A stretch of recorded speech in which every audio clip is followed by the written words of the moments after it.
Assalamualaikum warahmatullahi wabarakatuh. Kita kembali lagi di perkuliahan. Saat ini kita sudah masuk di minggu yang keempat. Jadi di minggu yang pertama kita membahas tentang pengenalan dari apa itu basis data. Kemudian di minggu yang kedua dan ketiga kita mengenal pemodelan dengan menggunakan tools IR diagram. Di minggu ini kita akan masuk ke materi model relasional. Apa itu model relasional? Nah, sebelumnya kita akan mereview dulu tahapan database design, relational database design yang pernah saya tampilkan di minggu pertama dan minggu yang kedua. Jadi tahapannya ada analisis kebutuhan, kemudian pemodelan data, dan tahapan ketiga adalah relational skema. Nah, kita ada di tahap yang ketiga ini sebelum masuk ke DBMS. Nah, model relasional ini diusulkan oleh Koch pada tahun 1970.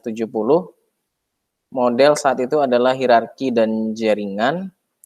Saat ini model relasional menjadi model data yang dominan dan mendasar pada produk andalan SMBD dan digunakan secara luas oleh berbagai vendor DBMS atau database manajemen sistem seperti Informix, Oracle, Sysbase, Access, SQL Server, Foxbase, Paradox, dan sebagainya. Nah, untuk mengenal model relasional ada beberapa istilah yang perlu Anda tahu sebelum Anda bisa merubah suatu model IR menjadi model relasional. Jadi di bagian atas dari slide ini ada sebuah tabel gitu ya, Anda bisa lihat.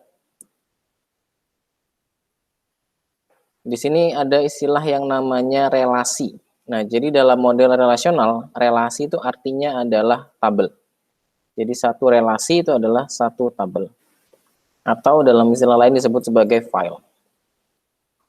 Kemudian ada istilah tuple. Tuple ini adalah baris. Satu baris data itu adalah satu tuple. Atau dalam istilah lain berupa record, satu record. Kemudian ada istilah lain yang namanya atribut. Nah, atribut, sebagaimana juga istilah yang kita kenal dalam IR, atribut ini adalah kolom. Jadi yang vertikal. Kolom. Nah, atau dalam istilahnya adalah field. Nah, jadi kalau Anda punya satu tabel seperti gambar ini,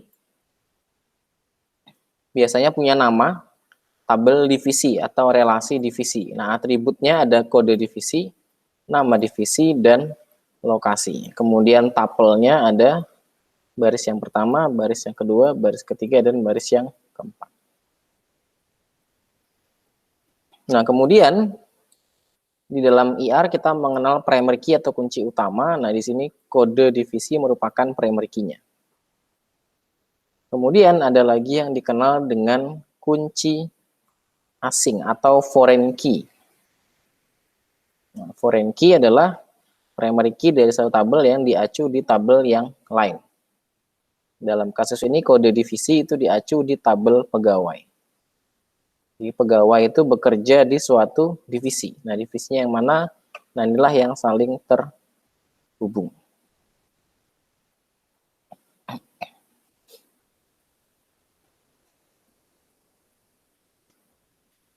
Nah, secara terminologi relasi atau tadi tabel merupakan sebuah tabel dengan kolom-kolom dan baris-baris. Relasi digambarkan dalam bentuk tabel dua dimensi. Kemudian relational skema, skema relasi adalah nama relasi yang diikuti dengan kumpulan atribut-atributnya. Nah, jadi skema relasional itu dituliskan dengan nama relasi dan diikuti dengan kumpulan atributnya dan dinyatakan sebagai R, buka kurung, atribut 1, atribut 2, sampai atribut ke N. Jadi misal skema relasi R dinyatakan dengan R buka kurung, atribut 1, atribut 2, Misalnya R relasi dan AI adalah atribut ke I. Contoh pegawai, buka kurung, NIP, nama, alamat, gaji, dan kode divisi. Ini tabel yang sebelumnya tadi, tabel pegawai ini.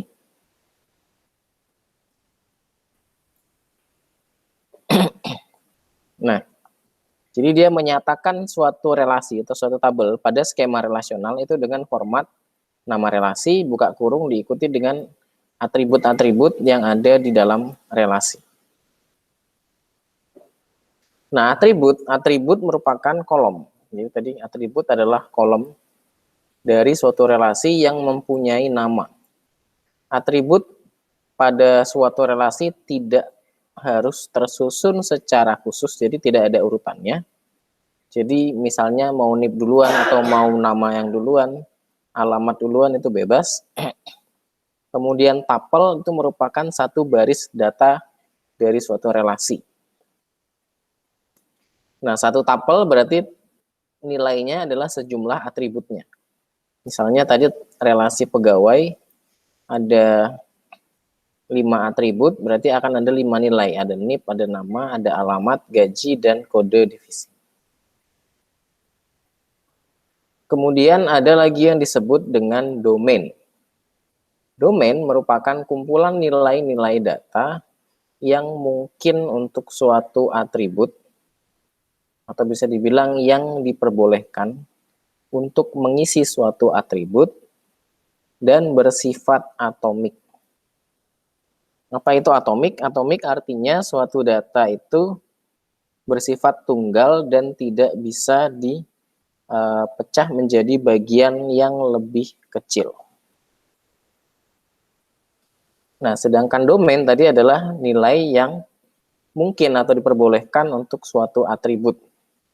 Contoh, nama. Domain dari nama ya biasanya terdiri dari huruf, tidak berupa angka, kemudian terdiri dari beberapa kata. Ada nama depannya, ada nama belakang. Kemudian domain dari umur misalnya. Umur berarti pasti berupa angka. Yang rentangnya itu juga pasti antara 0 mungkin sampai 100. Nah, jarang orang umurnya di atas 100. Kalau nilainya berupa 300 pasti sudah tidak valid karena tidak ada orang yang umurnya sampai 300. Nah, jadi domain ini memastikan bahwasannya data itu berada pada rentang tertentu yang valid. Kemudian ada lagi yang namanya degree of relation. Derajat dari suatu relasi adalah berapa banyaknya atribut dari suatu relasi. Jadi degree-nya itu tergantung jumlah atribut. Jadi banyaknya atribut. Tadi relasi pegawai ada 5 atribut, berarti dia punya derajat 5. Di mana setiap tuple, ingat tuple tadi adalah baris, itu punya 5 nilai. Relasi dengan satu atribut disebut derajat unary, 2 atribut binary, 3 atribut ternary, dan selanjutnya sampai ke n-ary. Kemudian kita juga mengenal kardinalitas, sebagaimana juga ada di IR. Itu adalah banyaknya tuple pada suatu relasi. Nah, jadi kalau dalam IR diagram, kardinalitas yang kita kenalkan ada one to many to many to one, dan sebagainya. Nah, kalau di sini, ini tergantung pada banyaknya tuple pada suatu relasi. Nah, sedangkan relational database dalam definisi ini adalah merupakan sekumpulan relasi yang sudah dalam bentuk normal. Nah, apa itu bentuk normal? Itu akan ada bahasannya sendiri, tapi kita nggak akan masuk ke sana. Kalau Anda ingin melakukan eksplorasi, Anda bisa cari materi tentang normalisasi dalam basis data. Itu akan ada aturan-aturannya lagi dalam melakukan normalisasi.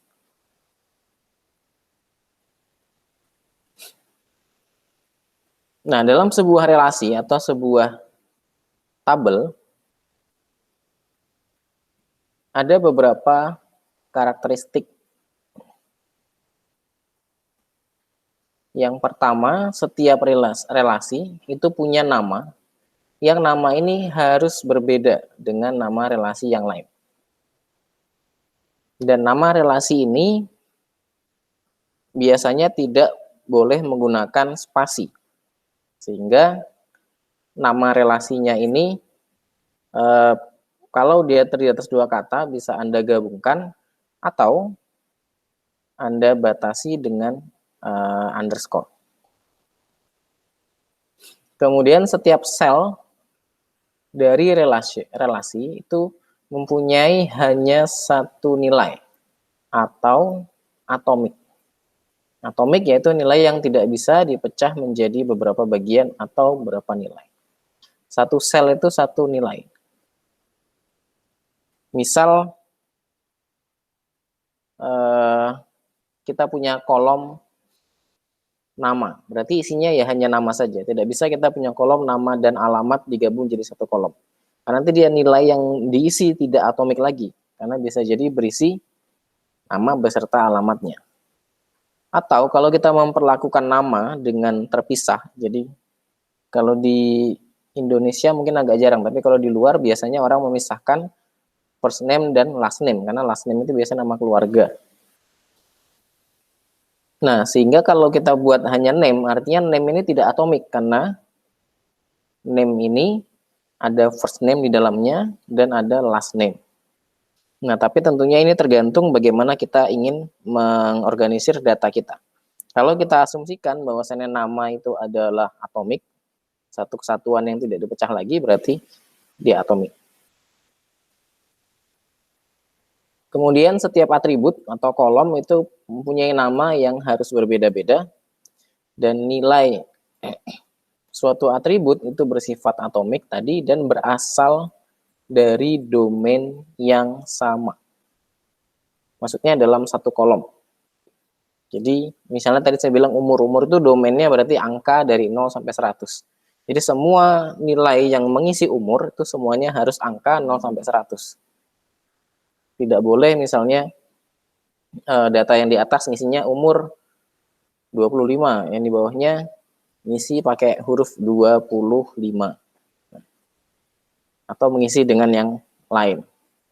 Sehingga harus ada kesamaan untuk satu kolom. Jadi semua data dalam satu kolom itu berasal dari domain yang sama.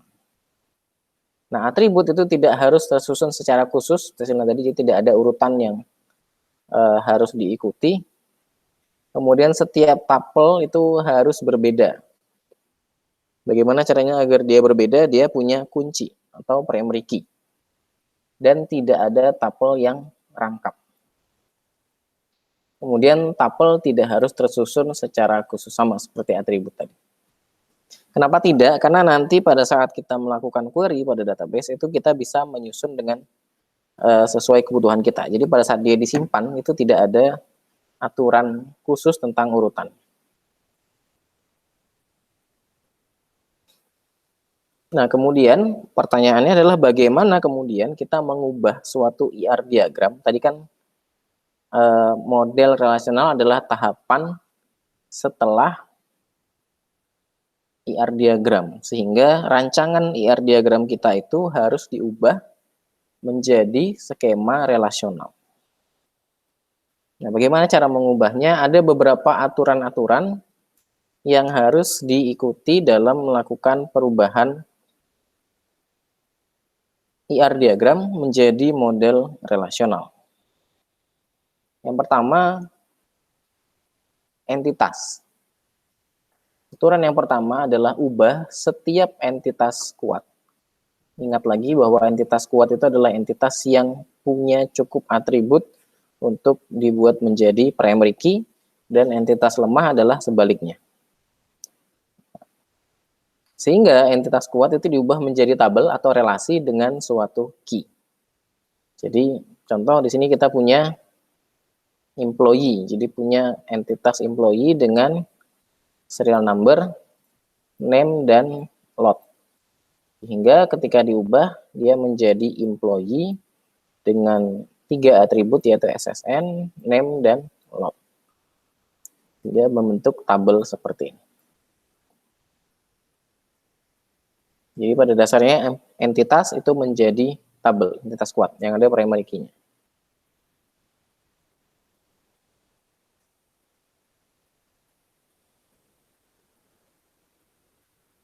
Atribut dari entitas itu menjadi atribut dari relasi, kemudian key-nya ini menjadi key untuk tabel.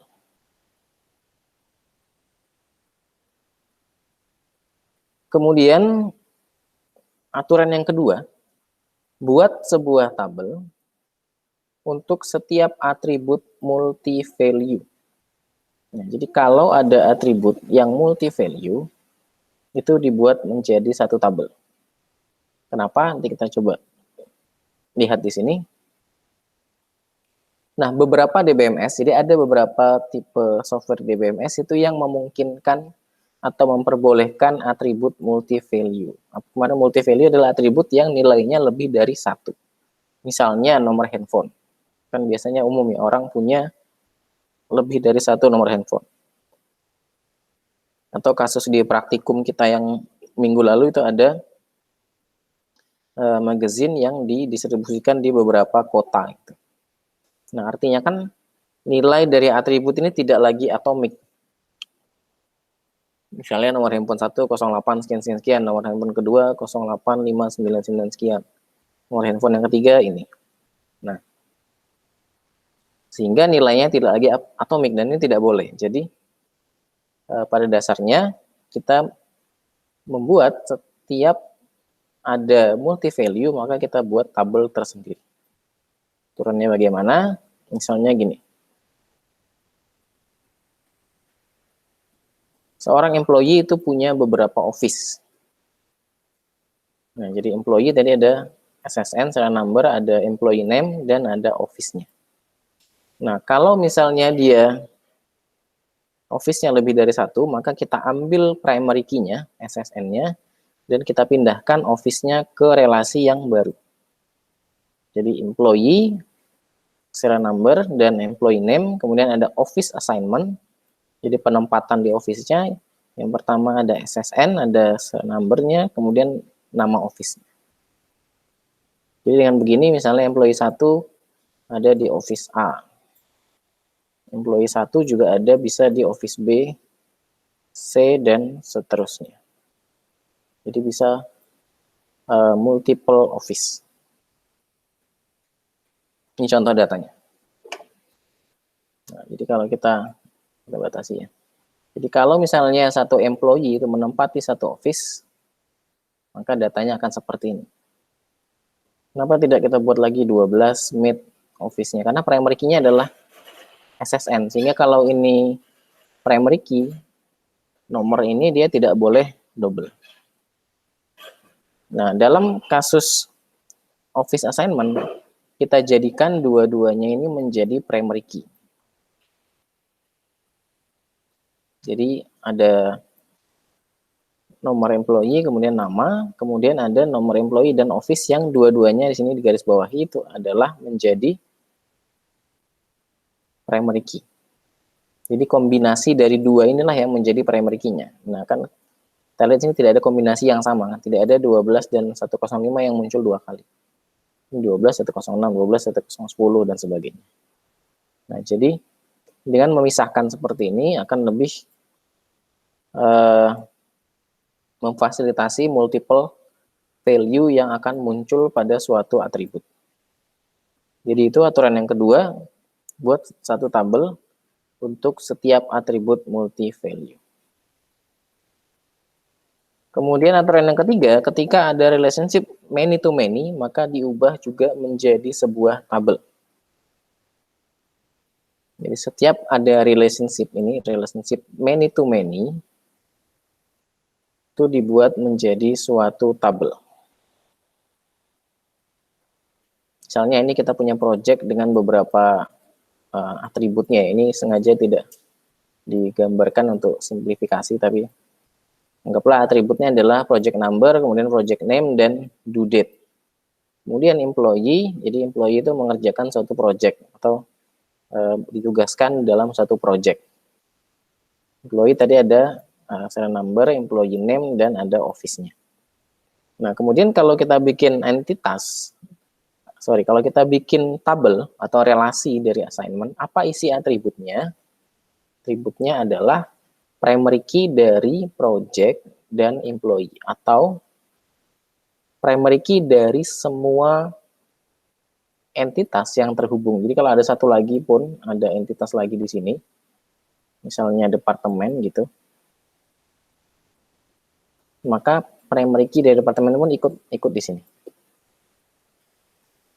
Jadi primary key dari entitas, primary key dari relationship many to many adalah atributnya adalah primary key dari semua entitas yang terhubung ke relationship tersebut. Dan otomatis karena dia mengambil primary key dari entitas atribut atau relasi lain, maka dia akan menjadi foreign key.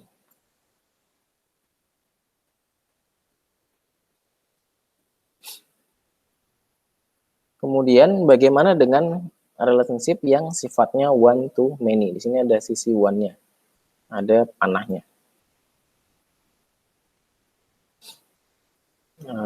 Employee itu menjadi manager di suatu project. Jadi satu employee itu bisa memanage beberapa project. Nah, bagaimana mengubahnya? Apakah kita juga buat satu tabel baru?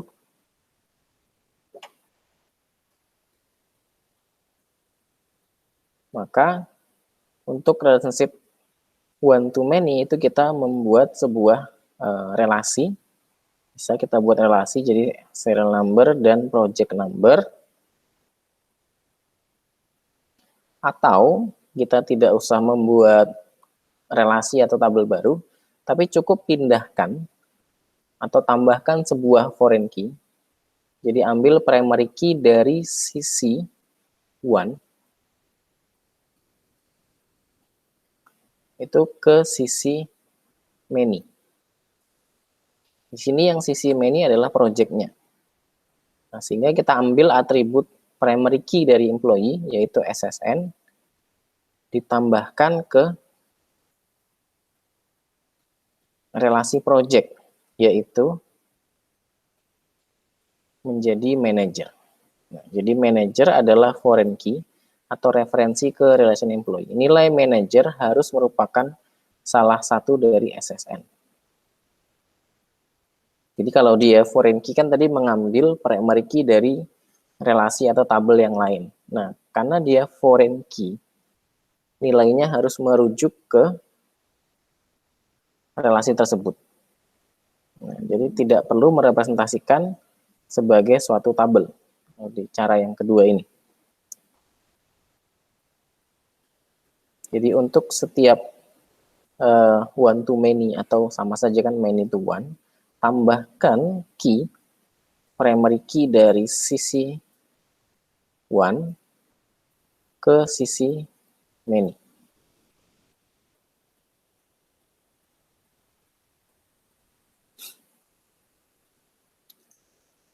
Kemudian mengubah relationship one to many. Bagaimana kalau dia relationship-nya one to many dengan partisipasi total? Nah, caranya kalau tadi one to many saja, kalau ini one to many dengan partisipasi total, sama sebenarnya, buatlah sebuah foreign key. Jadi primary key dari employee itu ditambahkan ke project dengan tambahan atribut not null, tidak boleh berisi null karena partisipasinya total. Artinya tidak boleh ada satu project, misalnya project nomor 1, project untuk bangunan gedung A tanggal ya sampai Oktober 2020, manajernya, nah nilai manajernya tidak boleh berisi null, artinya semua project harus ada manajernya karena partisipasinya adalah total. Jadi kurang lebih sama ya. Yang jelas kita tambahkan primary key dari sisi one ke sisi many. Jangan sampai kebalik, jangan dari sisi many ke sisi one. Karena tadi kan satu employee itu bisa saja memanage beberapa project. Kalau kita tambahkannya ke sisi one, nanti akan muncul duplikasi atau nilai dari primary key-nya menjadi tidak unik lagi.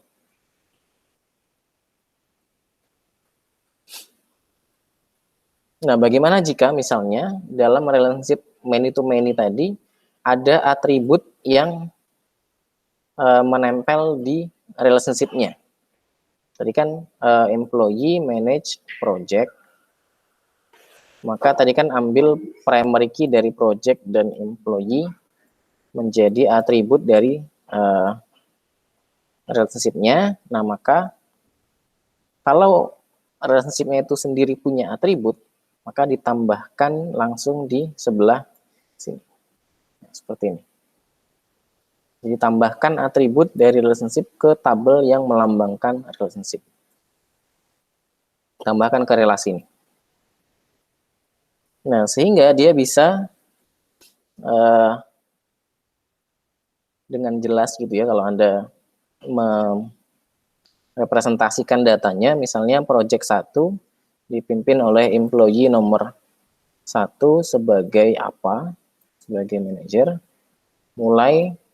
Misalnya mulai 2019 tanggal 1 bulan 1 sampai dengan 2020 tanggal 12 bulan 12. Nah, sehingga kita punya catatan siapa yang menjadi manajer di project yang mana dalam rentang waktu kapan. Sedangkan dari sisi data project dan data employee itu disimpan terpisah pada relasi tersendiri. Di sini hanya merupakan foreign key. Jadi project yang ada di sini adalah project yang terdaftar di tabel project, dan employee yang menjadi manajer juga employee yang terdaftar di tabel employee. Ini tadi. Nah, bagaimana jika one to many? Tadi kan one to many solusinya tidak buat relasi baru ya, lebih baik tidak perlu bikin tabel baru. Tapi kita pindahkan yang dari sisi one ke sisi many. Jangan sampai kebalik, dari one ke many. Nah, tadi kan kita tambahkan employee, kan employee-nya one ya, satu employee memanage beberapa project. Maka primary key employee kita tambahkan ke project sebagai foreign key. Nah, kalau relationship-nya itu punya atribut, yaitu start date dan end date, kapan misalnya dia memanage project itu, maka atribut itu ditambahkan ke sisi many-nya. Ini slide-nya agak salah. Tambahkan ke sisi many-nya. Ini start date dan end date-nya ada di sini.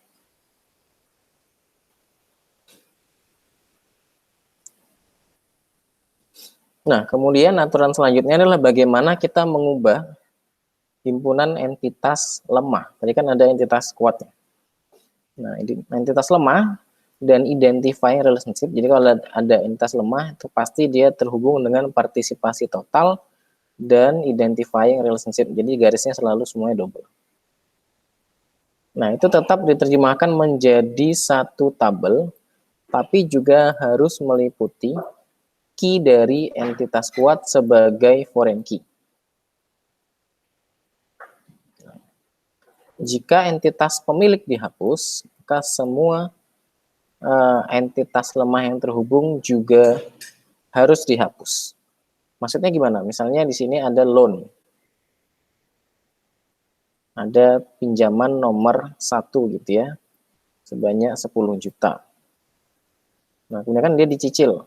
Payment ke 1, payment kedua, dan seterusnya. Nah, kalau loan-nya ini dihapus, maka seluruh payment-nya juga akan ikut terhapus, karena dia foreign key.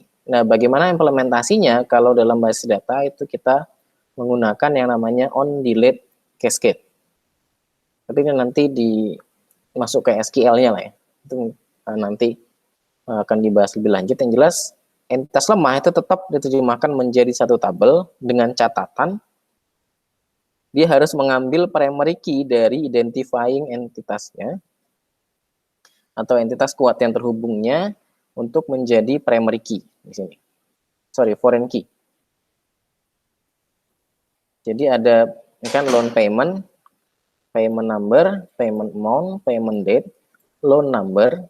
Nah, kemudian primary key-nya adalah loan number ini dan payment number. Jadi yang menjadi primary key adalah dua, loan number yang ada di sini dan payment number. Kemudian foreign key, loan number, reference, loan. Jadi dia menjadi primary key sekaligus foreign key. Nah, selanjutnya dalam EER diagram di minggu lalu kita bahas spesialisasi.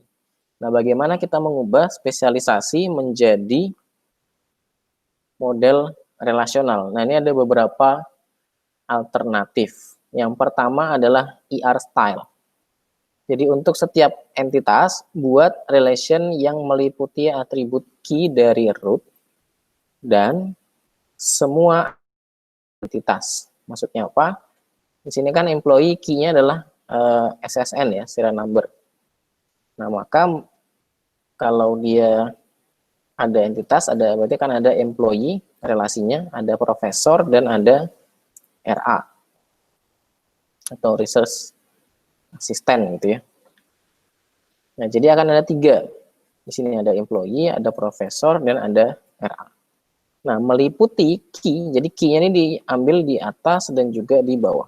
Jadi employee itu punya SSN, name dan lot.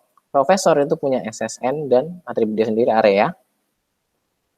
RA punya SSN karena dia ngambil dari atas dan grade. Jadi buat setiap entitas menjadi relasi yang meliputi key dari root itu yang ini, atau entitas yang berada di atas, dan semua atribut dari entitas itu sendiri. Itu alternatif yang pertama. Yang kedua, OO style. OO style di sini sama, dia buat tiga relasi yang meliputi semua atribut dari root dan semua atribut dari entitas itu sendiri.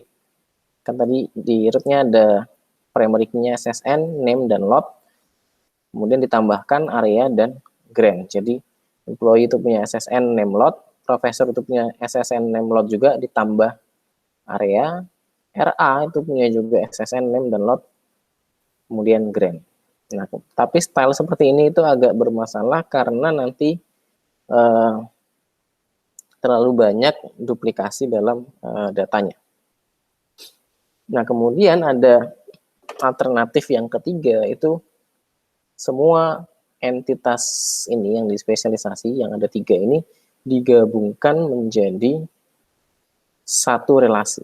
Jadi menggunakan nilai nol. Jadi buat sebuah relation dengan gabungan dari semua atribut. Jadi SSN, name, lot, primary-nya SSN ditambah area dan grant. Nah, model seperti ini kenapa ada nulnya? Karena kalau misalnya data profesor yang diisi, dia hanya punya area, tidak punya grant. Otomatis grantnya kan bernilai nol. Sebaliknya, kalau RA yang mengisi, dia hanya punya grant, tidak punya area. Jadi akan menimbulkan banyak nilai nol. Maka yang direkomendasikan adalah yang model ER style.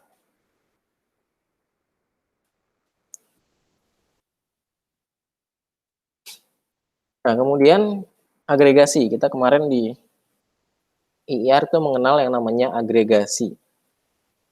Nah, bagaimana kita mengubah agregasi, dalam hal ini agregasi yang many to many menjadi model relasional. Nah, kita tetap merujuk ke aturan yang di awal, bahwa setiap entitas kuat itu menjadi tabel. Sehingga kita punya tabel customer, loan, dan payment.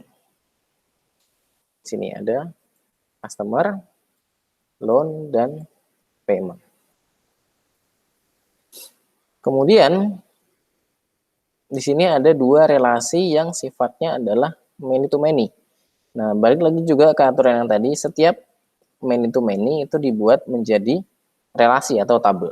Maka borrow itu akan menjadi tabel juga atau relasi juga. Isinya adalah primary key dari customer dan loan ditambah atribut dia sendiri yaitu borrow date. Jadi ada ID number, ada loan number, dan borrow date. Nah, kemudian ada relasi pay, di mana pay ini menghubungkan payment dan seluruh agregat yang tadi agregasinya.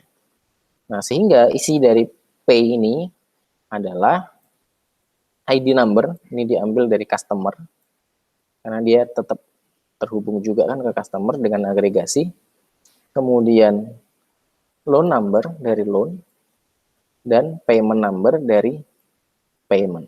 Nah, jadi dia punya 3 primary key, kemudian dia punya atribut sendiri yaitu payment date.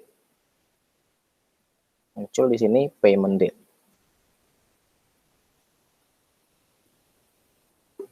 Ini kalau kita mengubah agregasi menjadi model relasional, jadi akan menjadi 1, 2, 3, 4, 5. Akan menjadi 5 buah tabel atau 5 buah relasi.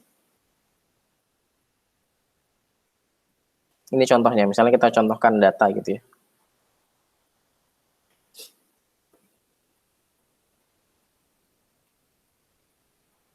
Nah, kemudian bagaimana dengan unary relationship yang berelasi dengan atau entitas yang berelasi dengan entitas itu sendiri.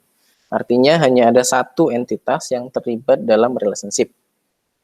Nah, unary relationship itu kita ubah menjadi 2 tabel. Kenapa 2 tabel? Karena pada dasarnya employee di sini kan dia punya 2 peran. Jadi ada yang jadi supervisor, ada yang jadi subordinate atau bawahan atau operator lah ya. Sehingga untuk memisahkan antara employee yang berperan menjadi supervisor dan employee yang berperan menjadi operator, kita pisahkan menjadi tabel employee dan supervisor. Atributnya apa? Atributnya adalah sama yang ada di sini, ID, name, dan location. Kemudian supervisor, sini ada ID. ID-nya apa? ID dari employee-nya. Jadi ini foreign key. Kemudian ID dari supervisor-nya. Jadi kita mengulangi mengulangi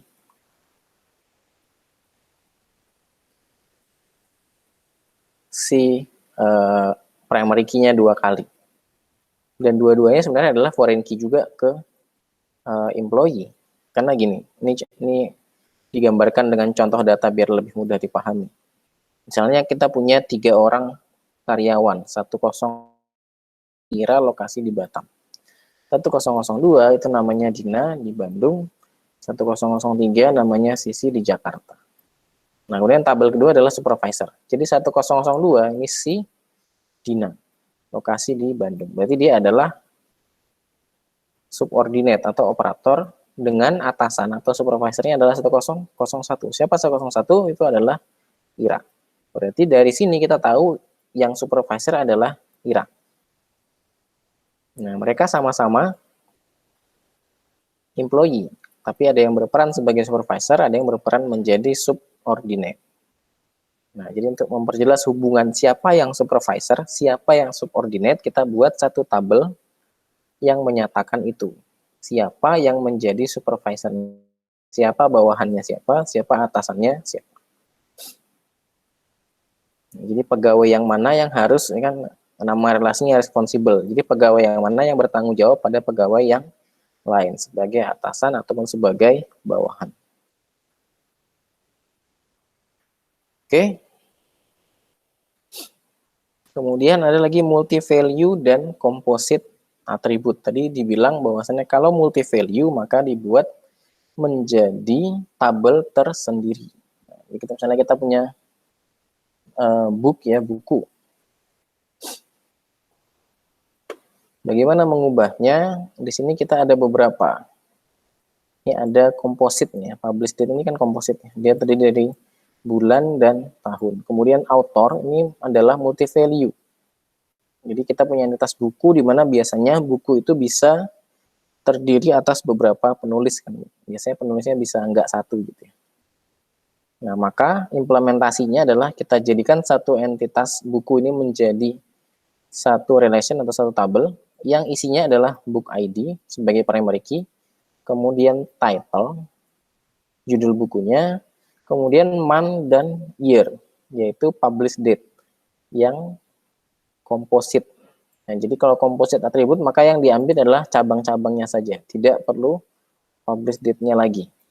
Jadi bulan apa ini dipublish, tahun berapa dipublishnya, kemudian ada age. Age adalah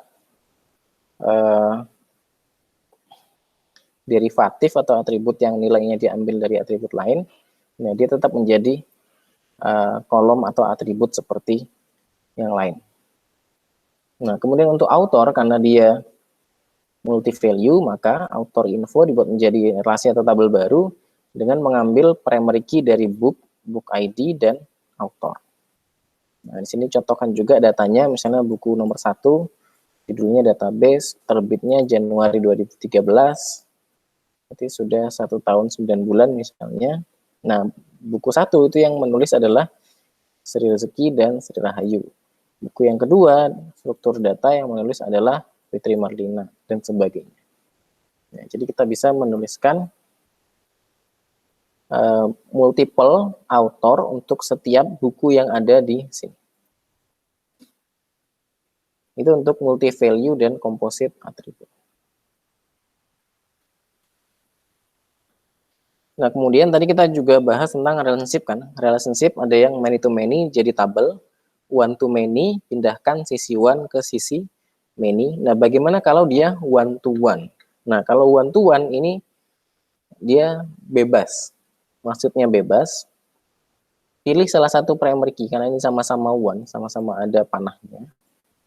Pilih satu primary key untuk dipindahkan atau ditambahkan ke entitas yang lain. Jadi bisa dari departemen ke employee atau employee ke departemen. Nah, jadi misalnya di sini dituliskan alternatif yang pertama, tambahkan primary key dari departemen dan atribut dari relationship ke employee table.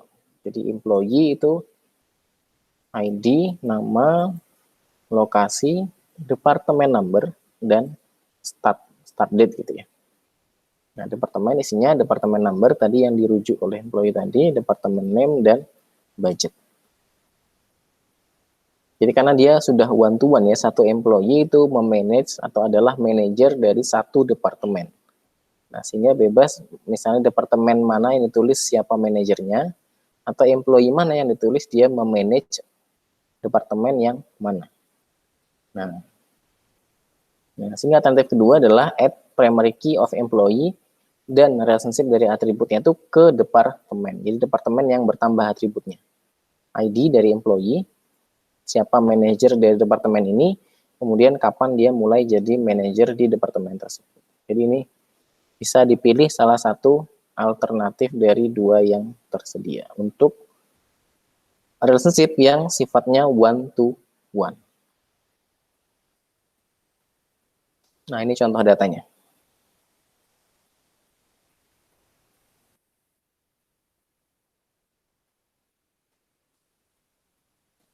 Nah, ini sedikit kesimpulan dari pembahasan kita yang ada di slide. Jadi yang pertama adalah tadi setiap entitas yang entitas itu kuat, artinya punya primary key, itu buatlah sebuah tabel. Kemudian untuk setiap entitas lemah, itu buat juga sebuah tabel dan tambahkan key dari entitas kuat sebagai foreign key, dan juga dia menjadi primary key di tabel tersebut. Untuk setiap relationship one to one, tambahkan foreign key ke salah satu entitas yang terhubung. Jadi bebas dari sisi mana ke sisi yang mana. Nah, sisi one to many, sedangkan one to many itu tambahkan foreign key ke sisi many-nya, dari sisi one ke sisi many. Kemudian untuk setiap entitas many to many itu buat sebuah tabel baru dan isinya adalah primary key dari semua entitas yang terhubung. Kemudian untuk setiap atribut yang multi value buat tabel yang terpisah. Ulangi key untuk entitas di tabel yang baru, dia akan menjadi key untuk tabel dan juga foreign key dari tabel entitas. Demikian untuk materi kita di pertemuan minggu yang keempat ini. Jika ada hal-hal yang ingin ditanyakan, dapat dituliskan di forum atau menghubungi ke saya. Nanti kita jumpa lagi pada sesi praktikum. Terima kasih dan wassalamualaikum warahmatullahi wabarakatuh.